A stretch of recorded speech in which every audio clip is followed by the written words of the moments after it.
All right, 97.7 Outlaw Radio FM listeners, we are live in full effect right here, right now, and we have Canada's finest right here live on the line. He's been doing his thing for 30 plus years, and this individual needs no introduction, man. He is DJ Moves. How are you doing this evening? Nice. Very, very nice.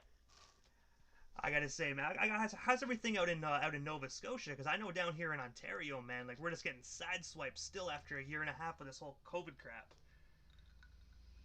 Yeah, it's pretty much the same thing with the less numbers. You know what I'm saying? But I want to take you right back to the beginning of your amazing career, man. And I gotta ask you, like, what actually inspired and got you into the music industry initially? Well, initially it was I seen on Much Music, Canada's music station.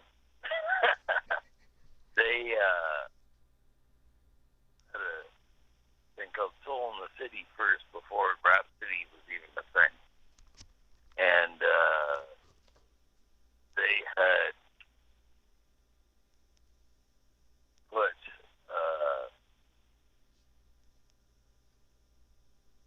episode of Cash Money, DJ Cash Money in Marvelous. DJ Cash Money fucking DJing. And I was like, holy shit.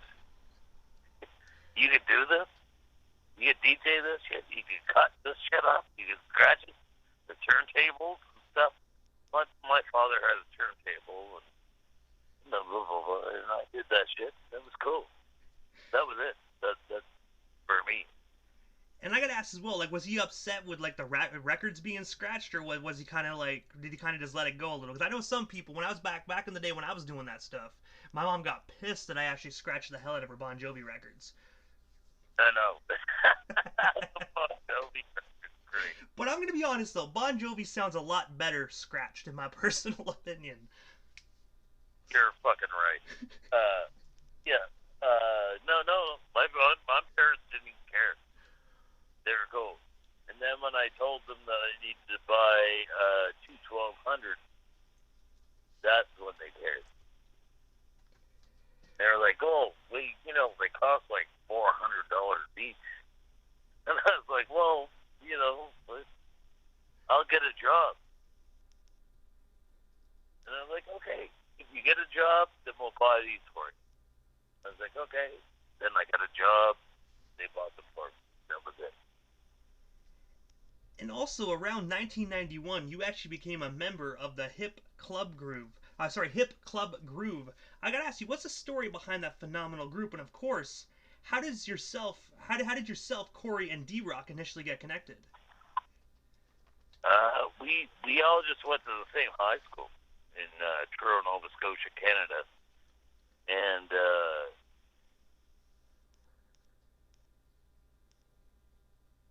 I think that I don't know how they got together. Those two guys got together separately than me and 6'2" got together. Me and 6'2" got together by meeting each other downtown and doing some stuff. And met the other guys. We all just liked rap. That was that, right? And also as well, for the individuals that don't obviously know, the Corey in the group is actually the one that played Corey in Trailer Park Boys. And I gotta ask you, like, what do you when he actually, like, when you guys moved on and did your separate things, and he went on to Trailer Park Boys, what did you think of his acting when you first saw it? Like, what did you think of his role as Corey? Oh, Corey doesn't even act. That's actually how he is in real life. I'm not gonna lie, I would have never even pictured that. No, that's not even acting. That's how he actually is in real life. Because I was always wondering, like, how he did that role so well. Because, like, when you first saw him when he first came on the show at the very beginning. Right. That's why he does it so well. Because that's how he is in real life. And also, in 1994, Hip Club Group actually released the album titled Trailer Park Hip Hop, which in my personal opinion is my favorite record that you guys did. But I gotta ask, like, what's the story behind that record? And of course, like, is it still circulating the net to be purchased today? Because I haven't been able to find a copy for that in over a decade. No, yeah, 100%. It's a hard one to find the actual original copy now, and there is actually CDs, tapes, and records back then. But that was at Nova Scotia originally, really. Like, we put that out, and Murder Records put it out with MCA Records put it out also, and we did shows every weekend during that time. Every weekend. Everywhere in all of Nova Scotia. So all of Nova Scotia is brought that tape or CD or vinyl. And I gotta say as well that CD, in my personal opinion, will always be solidified within Canadian hip hop history. Man, I still remember "Shooting the Gift." That was one of my favorite songs off that record. Yeah, yeah, that was great. It was great. And when we did the video, it was great too. It was on fucking Rap City all the time.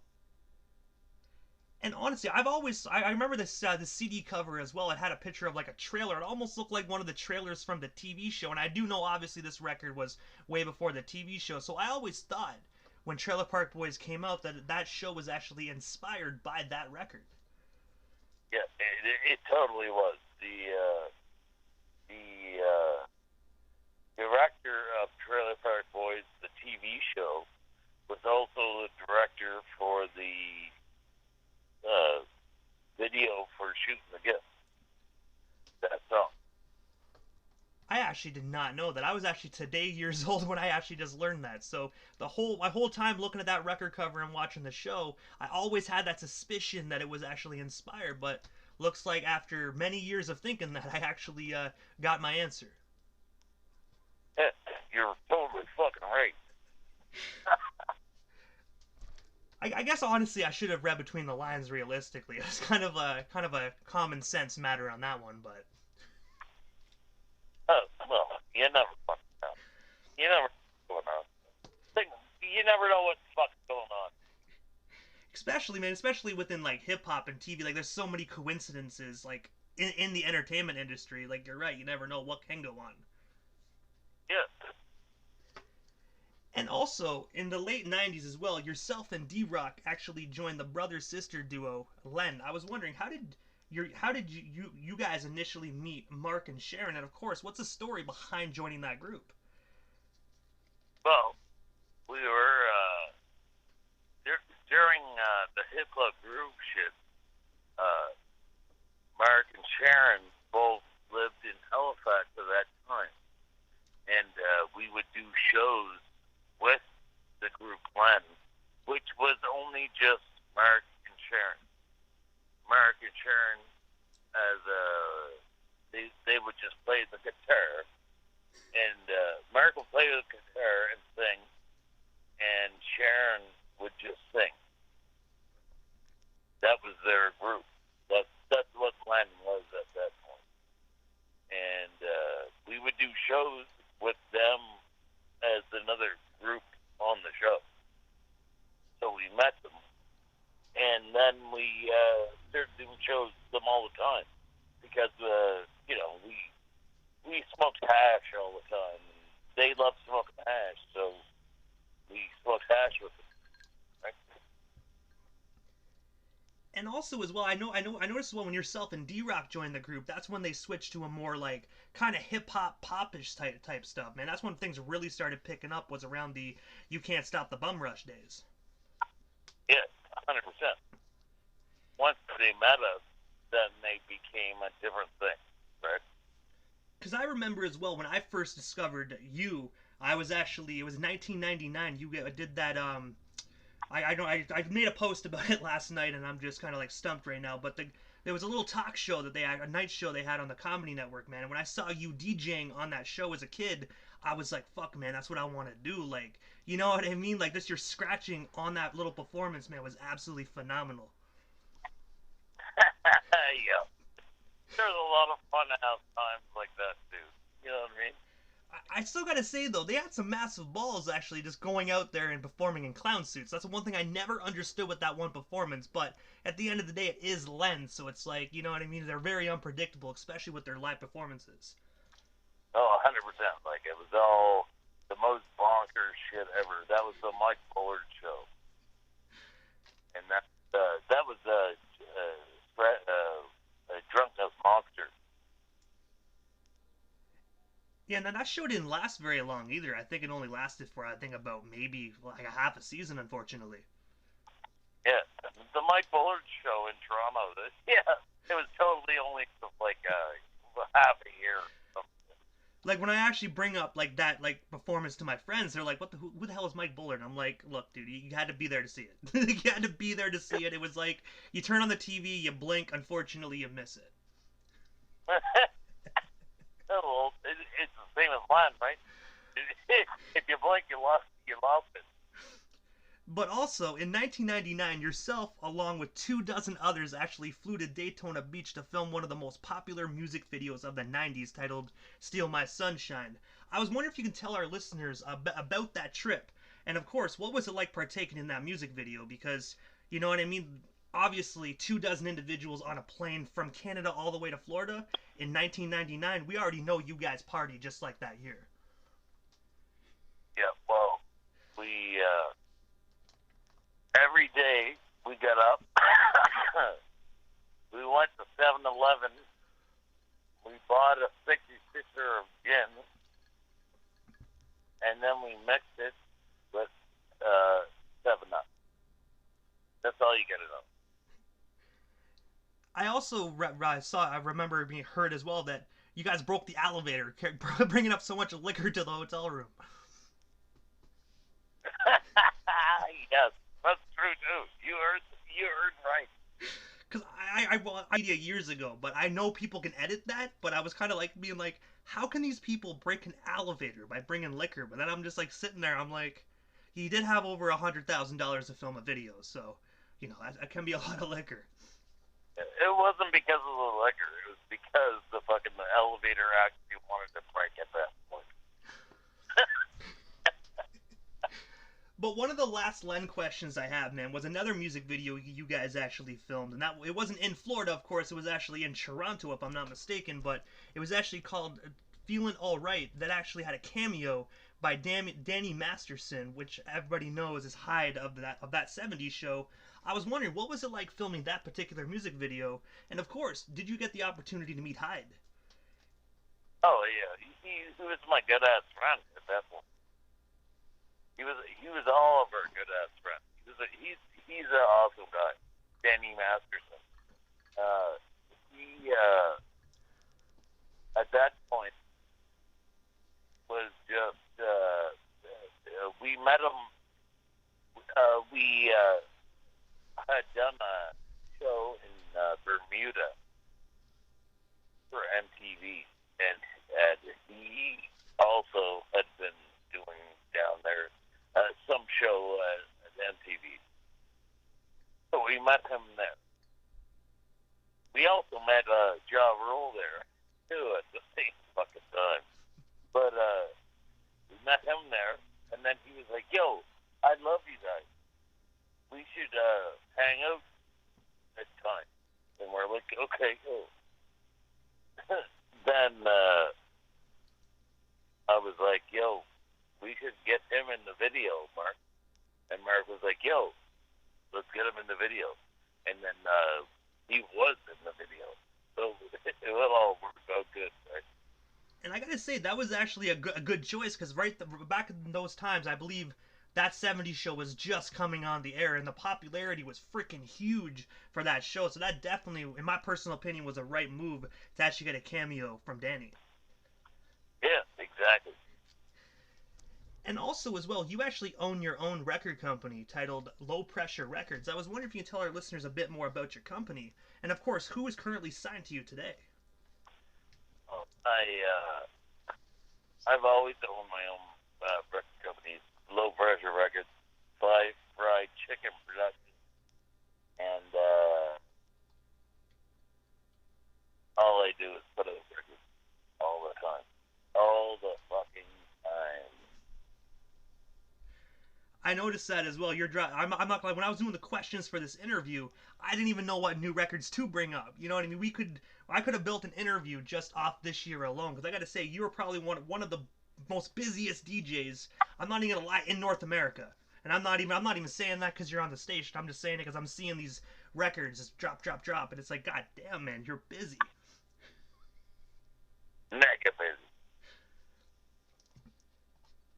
And also as well, February 19th of 2021, yourself and Fat Matt, I know you guys have been doing music for years together, but you guys have a new record out titled Fat Forever. I was wondering if you can tell our listeners a bit more about this record, and of course, where can we actually snag ourselves a copy today?